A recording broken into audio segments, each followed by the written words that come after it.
Chosen women. They stand out not because they are perfect, but because they possess an unshakable resilience and grace that defy the odds. These women walk through storms and remain unbroken, even when faced with isolation, ridicule, and personal attacks. The world may overlook their strength, but in the spiritual realm, they are recognized as uniquely set apart. It's not in their outward titles, appearances, or accomplishments, but in the hidden marks on their lives that the divine has placed.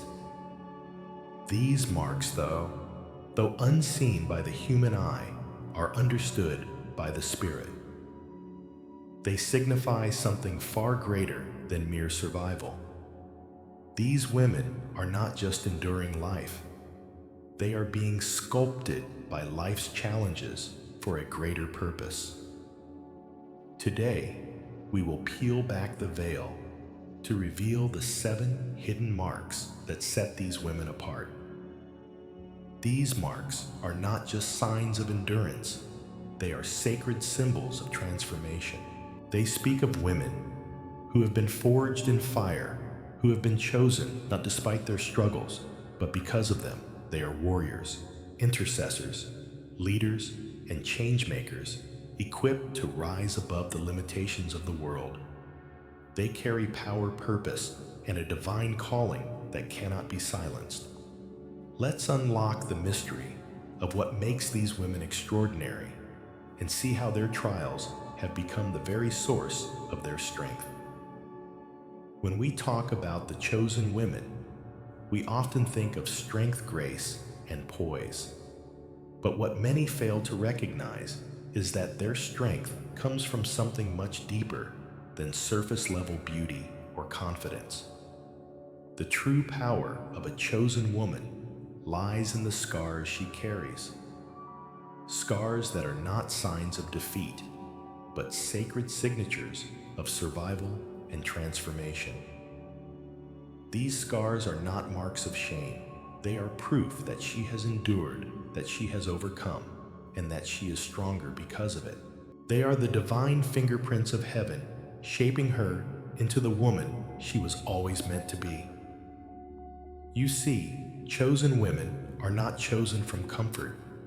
They are often selected from the deepest places of brokenness. They are the ones who have been tested, pressed, and refined through the flames of life. They didn't simply walk through pain, they faced it head-on and emerged stronger, transformed. A chosen woman is one who has been battle-tested, who has stared adversity in the face and refused to be defeated. And that very pain, rejection, and hardship that was meant to break her has instead become the very source of her strength. Think about Joseph, a man whose life seemed to be one setback after another. Betrayed by his brothers, thrown into a pit, sold into slavery, and then falsely accused and imprisoned, his life was marked by suffering. But in the end, Joseph stood before his brothers and declared, "You intended to harm me, but God intended it for good." Genesis 50:20. Joseph's scars were not a sign of his failure. They were proof of his survival. They were the marks of his divine purpose. Every time life tried to destroy him, he rose stronger. He had been shaped by his suffering, and that suffering had turned into the sword of his destiny. His scars became weapons of transformation, and they were the very instruments that led him to his calling. Consider also the story of Hannah, a woman who faced deep pain and ridicule. She was barren in a culture that valued fertility above all else, and her rival, Peninnah, tormented her for it. Yet Hannah did not give up. She poured out her soul to God, crying out in her agony, and in her brokenness, she birthed Samuel, a prophet, who would go on to anoint kings.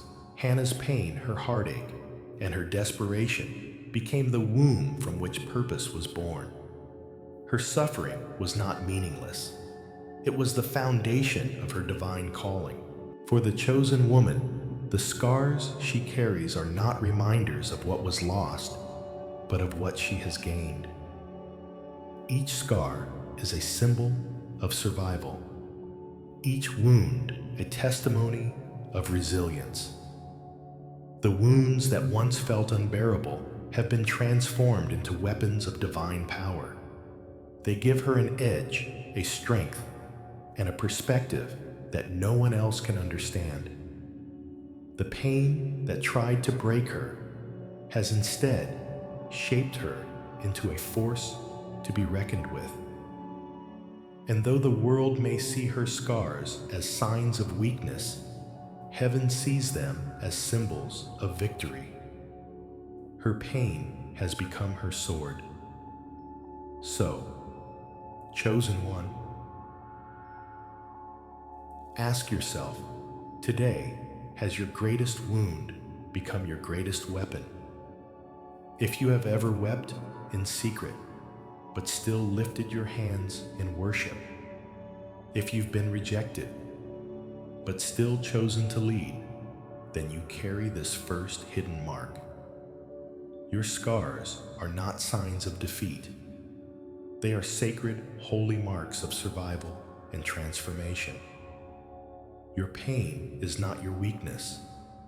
It is your strength. It is your sword. As we move forward, we come to the second hidden mark of the chosen woman, divine discontent. This mark is often misunderstood, even by those who carry it. On the outside, a chosen woman may appear blessed, successful, surrounded by good things, admired by others. But deep within, there is a holy dissatisfaction. She feels restless, out of place, even when everything seems to be going well. This discontent is not a sign that something is wrong with her. It is evidence that something is right with her assignment. Her spirit is stirring because she is being called to something greater. Divine discontent is a feeling that chosen women often experience even when they appear to have everything the world says they should want. It's not a confusion or a flaw in character. It is a spiritual calling that tugs at their hearts. Their spirits are stretched, pulled by the awareness that they are meant for more. This restlessness isn't born of dissatisfaction. It's born of divine purpose. It's the holy ache that comes when you realize you were created for a higher calling, a more significant mission. It's the feeling of being a queen in a palace, yet still knowing that something outside the palace walls is calling your name. The story of Esther perfectly illustrates this divine discontent. Esther was a queen adorned in royal garments, living in a palace surrounded by wealth and comfort. Yet deep within her spirit, she was unsettled. Her people, the Jews, were at risk of being destroyed, and she knew that her position in the palace was not meant for her comfort. It was for a divine assignment. For such a time as this, her cousin Mordecai reminded her. Esther's discomfort in the palace was not a sign that something was wrong. It was a sign that she was being called to rise and fulfill her purpose. Chosen women often find themselves in similar positions. They are placed in environments of success, comfort, and security, but their spirits will not settle. They feel like they have outgrown the spaces they occupy. And though everything around them seems right, something deep inside tells them that they are meant to do more.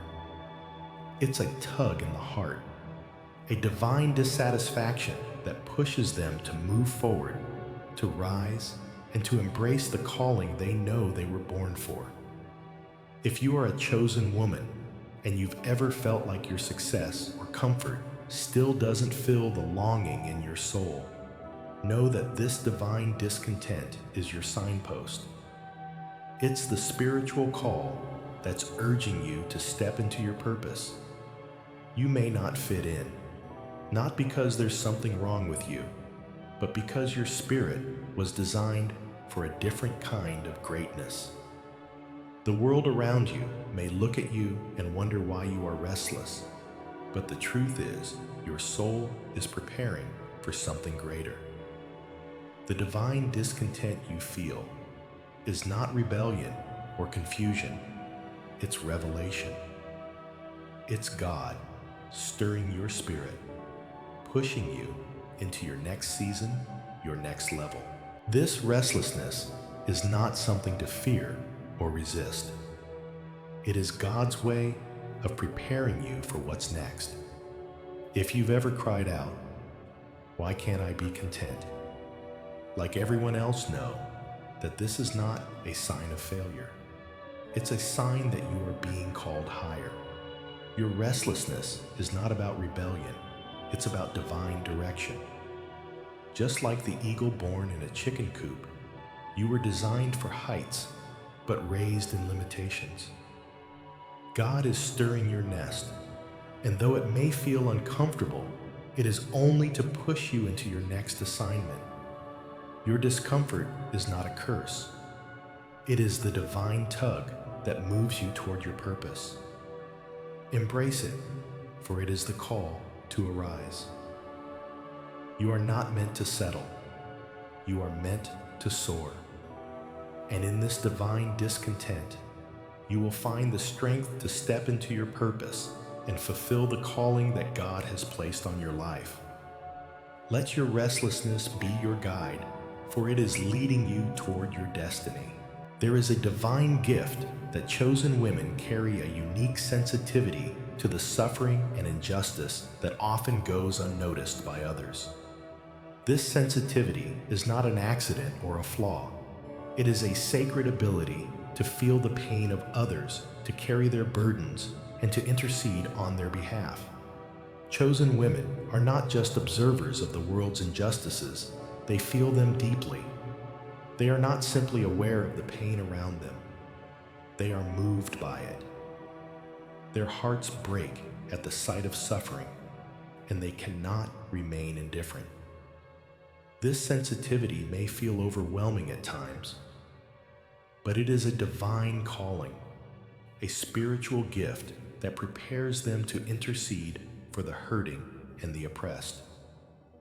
It is the reason why their tears are not simply signs of emotion, but sacred currency in the courts of God. This heightened compassion and empathy are not weaknesses, they are divine strengths. In a world that often values self-protection and detachment, the chosen woman's ability to feel deeply is a testament to her calling. She is not meant to turn a blind eye to injustice. She is called to step into the gap, to carry the burden of those who are suffering, and to bring their pain before the throne of God. Her heart is not hardened by the world's indifference. It is softened by the love and compassion that flow from the very heart of God. She is heaven's intercessor, standing in the gap for those who cannot fight for themselves. The world may not understand this sensitivity. In a society that often values strength in terms of emotional detachment and independence, the chosen woman's willingness to feel the pain of others can seem like a vulnerability. Yet this is not weakness, it is a profound spiritual strength. The chosen woman's tears are not a sign of fragility. They are the tears of a warrior who is battling in the spirit for the deliverance of others. Just as Jesus wept at the tomb of Lazarus, knowing full well that he was about to raise him from the dead, chosen women weep not because they are weak, but because they are deeply connected to the heart of God. Their tears are a powerful act of intercession, a holy outpouring that moves heaven. In John 11:35, we read the shortest verse in the Bible. Jesus wept. This moment is profound not just because of the emotion it conveys, but because of the spiritual depth behind it. Jesus, the Son of God, knew that he was about to raise Lazarus from the dead, yet he still wept. His tears were not a response to the situation, they were a response to the suffering of others. Jesus' compassion for those around him moved him to act, to intercede, and to bring healing and restoration. This same compassion flows through the chosen women. They are not simply moved by the world's pain, they are moved to act. Their tears are not just expressions of sorrow, they are invitations for God to move in mighty ways, to heal, to restore, and to bring justice to the oppressed. Chosen women are not only moved by their own suffering, they are also deeply affected by the suffering of others. They carry the burdens of the world on their shoulders, even when no one else notices. This sensitivity is not something they choose. It is something that is woven into the very fabric of their being. It is a part of their divine design, a gift that allows them to feel the heartbeat of God for His people. While others may pass by indifferent to the pain of those around them, the chosen woman stops. She listens, she feels, and she prays.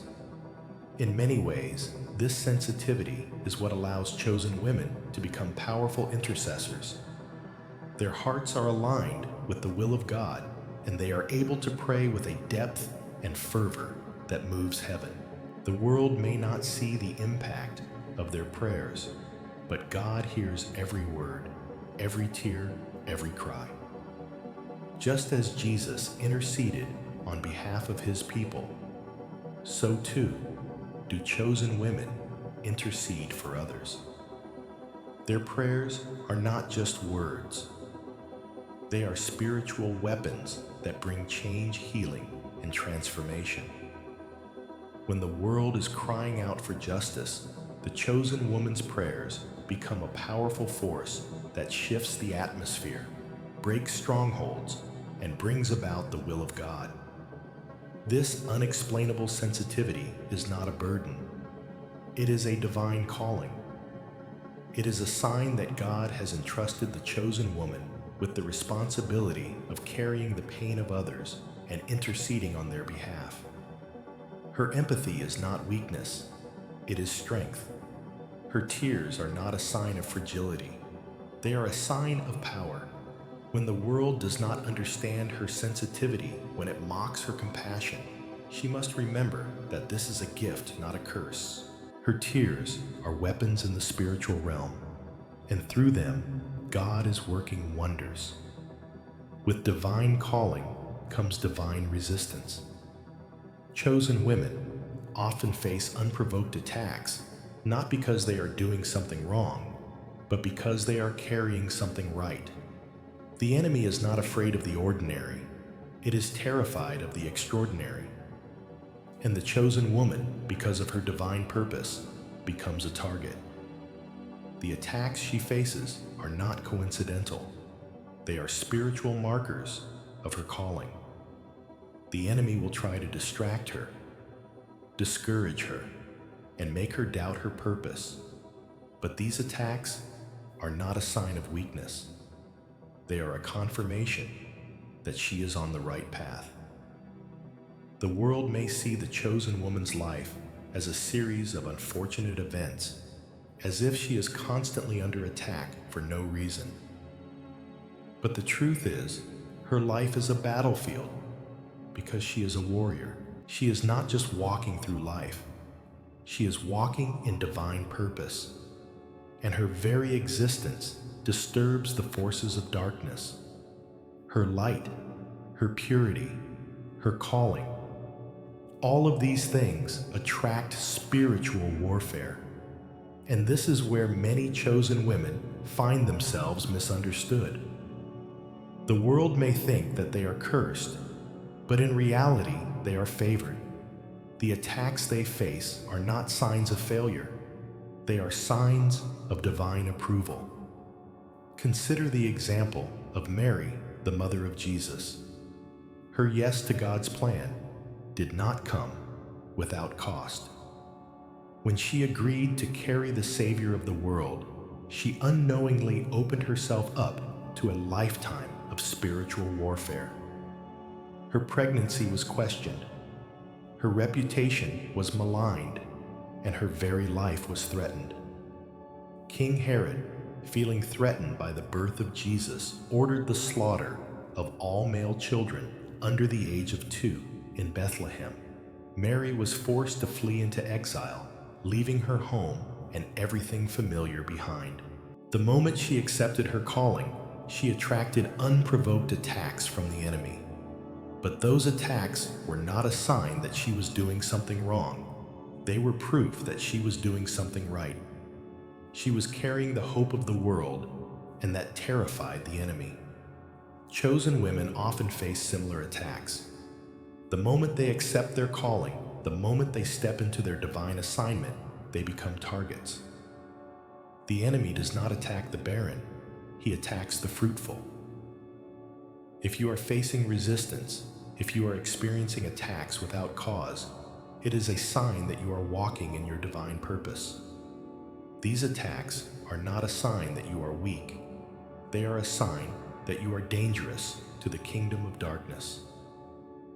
The enemy fears the divine power and authority that is within you, and so he tries to break you, to stop you, to make you question your worth and your calling. But chosen one, do not be discouraged. The attacks you face are not meant to break you. They are meant to refine you, just as gold is purified in fire. So too are you being refined through the battles you face. The more the enemy attacks, the more you will rise. Every attack, every setback, every moment of spiritual warfare is an opportunity for you to grow stronger, for your faith to deepen, and for your purpose to become clearer. The spiritual warfare that comes with being chosen is a confirmation that you are walking in divine authority. It is evidence that you are a threat to the enemy's kingdom. Instead of shrinking back or questioning your worth, embrace the resistance. Recognize that the attacks you face are a sign of your divine potential. You are being prepared for something greater, something that the enemy is afraid of. And every time the enemy tries to knock you down, you will rise up stronger, more powerful, and more determined to fulfill your divine calling. So, when you face unprovoked attacks, remember, you are not being attacked because you are weak. You are being attacked because you are a weapon in the hands of God. The enemy knows that if you ever fully step into your calling, if you ever fully embrace the power and authority that God has placed within you, there will be nothing that can stop you. The attacks are not a curse. They are confirmation that you are carrying something powerful. Keep walking in your purpose, keep standing in your authority, and keep fighting the good fight. Your victory is assured. As we continue to explore the hidden marks of chosen women, we come to one that many may find difficult to accept: the pattern of being misunderstood and isolated. This mark often stands as a defining feature in the lives of those who are called for greater purposes, and it can be deeply challenging. The isolation that chosen women face is not a punishment. It is a divine process of preparation, one that is crucial for refining them and elevating them to the places they are meant to go. This solitude is not a sign of being overlooked or abandoned by God. Rather, it is a necessary season for spiritual growth, strengthening, and divine elevation. It is easy to feel discouraged when the world does not understand you. When others misinterpret your actions, your boundaries, and your silence, it can feel like rejection. The weight of loneliness can seem unbearable, and the desire to be seen and understood can consume your heart. But the truth is, chosen women were never meant to blend in. They were not called to follow the crowd or seek approval from those who do not see the bigger picture. The feeling of being misunderstood is not a curse. It is a confirmation that you are being set apart for something extraordinary. Consider the story of Moses. He was raised in the palace of Pharaoh, surrounded by wealth and privilege. Yet his true calling lay far beyond the comforts of royal life. He had to leave everything behind and go into the wilderness, isolated from the people he once knew. For 40 years, Moses lived in obscurity, tending sheep in the desert. It seemed like a long, lonely season, one filled with questions and doubts. But in that solitude, God was preparing Moses for the mission of leading the Israelites out of slavery. The isolation he endured was not meaningless. It was a time of spiritual training, of developing the character he would need to lead a nation. Similarly, David spent years in isolation before he was anointed king. He was anointed by Samuel when he was just a young shepherd, but it was many years before he actually ascended to the throne. During this time, David was misunderstood, pursued by King Saul, and forced to live in caves. His isolation was not a sign of rejection, but of divine preparation. In the quiet solitude, God forged in David the strength, wisdom, and humility he would need to become a king after God's own heart. Chosen women experience a similar pattern. You may find yourself in a place of isolation where the world doesn't understand your calling or your journey.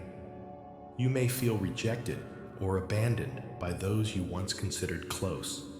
But remember, this isolation is not meant to harm you. It is meant to refine you. God is working in the hidden places, preparing you for the moment when your calling will be revealed. Just as Moses and David were shaped in isolation before their purpose came to fruition, so too are you being shaped for something greater. Rather than mourning your isolation, embrace it. This is your time to grow, to reflect, and to strengthen your relationship with God. In the quiet, in the stillness, God is speaking to you. In the loneliness, He is molding you. It is in these moments that you will discover who you truly are, and you will be equipped to rise to the fullness of your calling. The world may not understand your journey, but that is because it is not theirs to understand. This is your path, your preparation, your time to become the woman you were created to be. As we move forward, we come to a powerful and often misunderstood mark of the chosen woman, the process of growing in the dark. This hidden growth happens in obscurity and silence, and often without the recognition or affirmation that we crave. Chosen women are not immediately thrust into the spotlight. Instead, they are nurtured and developed in the shadows where their character and strength are forged. While others may be focused on external success, the chosen woman is being shaped in the unseen places, building the foundation for her divine purpose. Growing in the dark can be an uncomfortable and lonely experience. It is easy to feel overlooked when the work you are doing is unseen by the world. It may seem as though your efforts are unnoticed, your progress unacknowledged. But let this truth sink in: the work done in secret is what prepares you for public victory. Just as seeds are buried in the dark earth before they break through the surface, so too are you being hidden in this season of your life to grow and mature in ways that cannot be seen yet. God is doing a deep work in you, one that is preparing you for a future that is far greater than anything you could imagine. Consider the story of Ruth. She spent much of her life in obscurity, gleaning in the fields of Boaz, with no title, no status, and no recognition. Yet, in her quiet faithfulness, she was growing. She was learning, serving, and preparing for the divine purpose that God had for her. Her obedience in obscurity positioned her for legacy. God was working in her, refining her character and strengthening her faith while she was hidden from the eyes of the world. And when the time was right, God revealed her as part of the lineage of King David and ultimately the lineage of Jesus. Ruth's growth in the dark was the foundation for her destiny. Similarly, Joseph's growth took place in the dark. He was sold into slavery by his brothers, thrown into prison, and forgotten by many. But during these years of obscurity, Joseph was developing the wisdom, leadership, and faith that would later allow him to save a nation. His time in prison was not a punishment, it was divine preparation. God used that season of hidden growth to shape Joseph into the man who would one day be second in command of Egypt. The growth that happened in the dark was what positioned him for the destiny that God had planned for him. For the chosen woman, this hidden growth is not something to be despised. It is a necessary and sacred process. It is in the dark that your roots are growing deeper. Your character is being refined and your identity is being solidified. God is strengthening you, building your faith, and preparing you for the moment when you will be revealed to the world. And when that moment comes, you will be ready. The foundation that God is building in you now, though unseen, is what will support the weight of the purpose that is coming. So, to the chosen woman who feels overlooked, unnoticed, and unappreciated, know this: you are growing. God is doing something powerful in you, even if it's not visible to the world. The dark seasons are not in vain. They are the soil in which your destiny is being cultivated. Trust that God is using this time to strengthen you, to prepare you, and to position you for the greater work He has called you to do. Keep growing in the dark, because when the time is right, the light will shine and you will step into your purpose. Finally, we arrive at the most profound mark of all the unshakable joy that chosen women carry, even in the most difficult and dry seasons of life. This joy is not circumstantial, it is spiritual.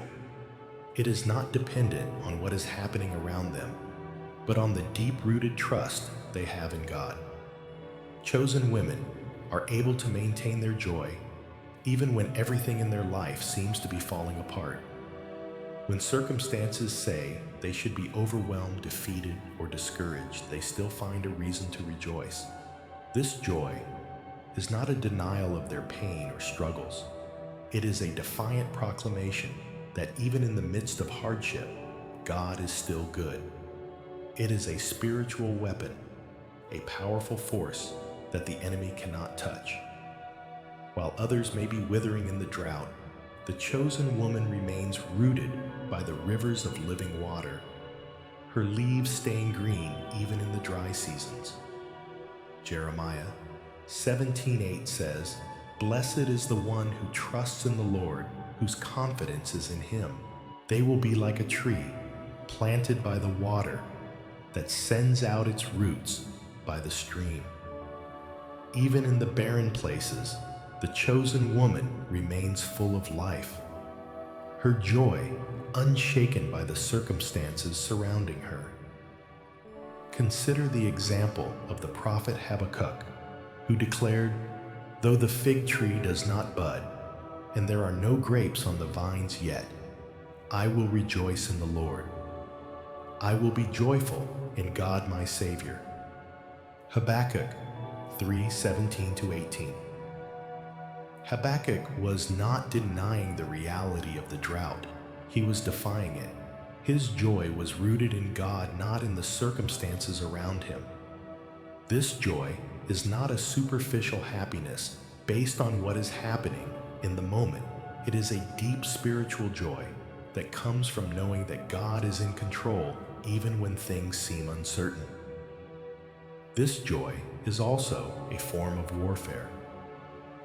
The enemy's greatest weapon is despair, but the chosen woman's joy is a direct assault on that despair. When the world expects her to crumble, she stands firm with unshakable joy in her heart. Her joy becomes a proclamation to the enemy that no matter what he throws at her, she will not be moved. She will not be shaken. Her joy is a testament to the faithfulness of God and the power of his presence in her life. This joy is contagious. It draws attention from both heaven and hell. When the chosen woman rejoices, even in the most difficult circumstances, she is declaring to the world that her faith in God is unshakable. She is proclaiming that no matter what happens, God is still good. This joy, rooted in trust and faith, becomes a beacon of hope to others who may be struggling. It is a reminder that no matter the season, God is always with us and his presence is enough. So, if you are a chosen woman who finds yourself in a dry place today, know this: your joy is a weapon. It is not a sign of denial or weakness. It is a declaration of your faith in God. When everything around you says you should retreat, your joy becomes your proclamation of victory. You are walking in the unshakable joy that comes from knowing that God is with you, that he is faithful, and that he will bring you through every trial. Keep rejoicing, keep trusting, and keep standing firm. Your joy is your warfare, and it will carry you through. In the dry places, you are growing. In the struggles, you are strengthening. And through it all, you will find that your chi is the very thing that will lead you to your victory.